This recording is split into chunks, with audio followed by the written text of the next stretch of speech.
Magandang araw mga bata! Welcome muli sa ating bagong aralin. Ako nga pala si Teacher Heart. Handa na ba kayo? Let's go! Ang tatalakayin natin ngayong araw ay wastong pagbaybay.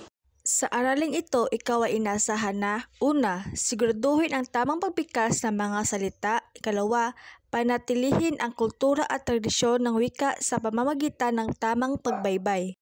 Sa araw na ito ay pag-aaralan natin ang pagbaybay ng mga salita. Papaano ba ang pagbaybay ng mga salita? Pagbaybay. Ang pagbaybay ay pagsulat ng tamang salita sa pamamagitan ng pagkakasunod-sunod. Mga pangunahing gabay sa wastong pagbaybay. Una, gamitin ang mga letrang nasa alpabetong Filipino, 28 letra, kagaya ng A, B, C, D, E, F, G, H, I, J, K, L, M, N, O, P, Q, R, S, T, U, V, W, X, Y, and Z. Kalawa, katutubong salita, isinulat ayon sa orihinal nitong baybay. Halimbawa, bundok, hindi bundok. Katlo, paggamit ng mga katinig at patinig ng wasto. Iwasan ang maling baybay na dulot ng pagbigkas lamang, halimbawa schedule, dili schedule.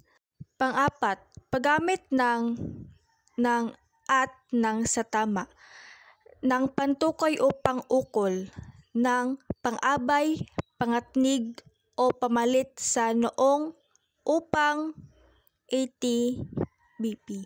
Mga elemento ng wastong pagbaybay. Tamang paggamit ng mga titik. Una, paggamit ng mga titik ayon sa tunog ng mga salita. Pagbaybay ng salitang payak. Pagbaybay ng mga salitang payak at madali. Narito naman ang mga halimbawa kung paano baybayin ang tunog na pangalan ng bagay. Una, libro. L-A-B-R-O. Kalawa, sapatos. S-A-P-A-T-O-S.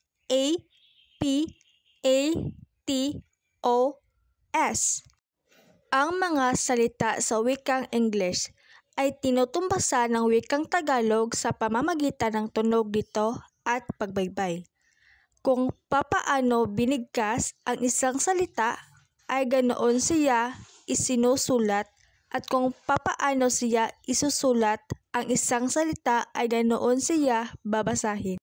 Ang wastong pagbaybay o tamang spelling ay mahalaga sa paggamit ng wikang Filipino upang maipahayag ng malinaw at epektibo ang ating mga saloobin, idea at impormasyon.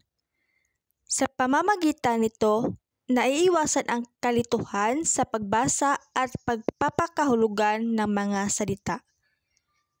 Nagsisilbi rin itong batayan sa wastong paggamit ng wika, lalo na sa pagsulat ng komunikasyon, sa paglinang ng kasanayan, sa pagbaybay ng pagpaunlad ang kaalaman sa gramatika, bokabularyo at pagbasa ng mga salik na mahalaga sa mabisang pakikipagtalastasan. Kung nararapat lamang na pagtuunan ito ng pansin sa edukasyon ay pang-araw-araw na paggamit ng wika.